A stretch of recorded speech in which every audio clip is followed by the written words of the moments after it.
দেখতে দেখতে শেষ হয়ে গেল বাড়ি বাড়ি গিয়ে ভোটার হালনাগাদ কার্যক্রম, যা শুরু হয়েছিল 20 জানুয়ারি এবং চলমান ছিল 3রা ফেব্রুয়ারি পর্যন্ত।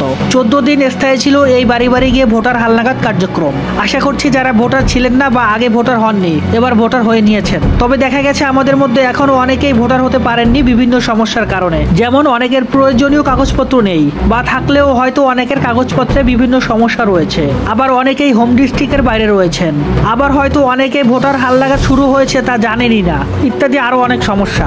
এখন প্রশ্ন হচ্ছে আমরা যারা বিভিন্ন সমস্যার কারণে এই ভোটার হালনাগাদ থেকে বাদ পড়েছি অথবা বলতে পারি ভোটার হতে পারিনি, তারা এখন কিভাবে ভোটার হব আমি আপনাদেরকে বলছি। প্রথমেই বলে নেই, যারা কাগজপত্র সংক্রান্ত কারণে ভোটার হতে পারেননি আপনারা আগে নতুন ভোটার হওয়ার জন্য আপনাদের কাগজপত্র ঠিক করে নিন অথবা গুছিয়ে নিন। তো এখনো যারা ভোটার হতে পারেননি এইবার বাড়ি বাড়ি ভোটার হালনাগাদ কার্যক্রমেও বাদ পড়েছেন, আপনারা ভোটার হতে পারবেন, ভয়ের কোনো কারণ নেই। আপনারা দুটি উপায় ভোটার হতে পারবেন। এর মধ্যে প্রথমটি হলো আপনারা নিজ জেলা উপজেলা নির্বাচন অফিসে গিয়ে প্রয়োজনীয় কাগজপত্র জমা দেওয়ার মাধ্যমে ভোটার হতে পারবেন। আর আপনি যদি না জেনে থাকেন নতুন ভোটার হতে হলে আপনার কি কি কাগজপত্র প্রয়োজন হবে এ সম্পর্কে চ্যানেলে অলরেডি একটা ভিডিও দেওয়া রয়েছে, যার লিঙ্ক আমি আপনাদের সুবিধার জন্য ডেসক্রিপশন বক্সে দিয়ে দেবো, চাইলে আপনারা ভিডিওটা দেখে নিতে পারেন। যাই হোক, এখন দ্বিতীয় উপায় হলো আপনারা অনলাইনে আবেদন করার মাধ্যমেও কিন্তু ভোটার হতে পারবেন। তবে এক্ষেত্রেও আপনাদের স্থানীয় জেলা উপজেলা নির্বাচন অফিসে যেতে হতে পারে।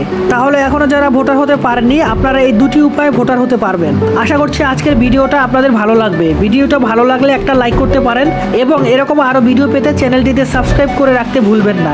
ভিডিও সম্পর্কে আপনার যে কোনো মতামত, পরামর্শ অথবা পরবর্তীতে আপনি কি ধরনের ভিডিও দেখতে চান জানাতে পারেন কমেন্টের মাধ্যমে। তাহলে সবাই ভালো থাকবেন। আসসালামু আলাইকুম।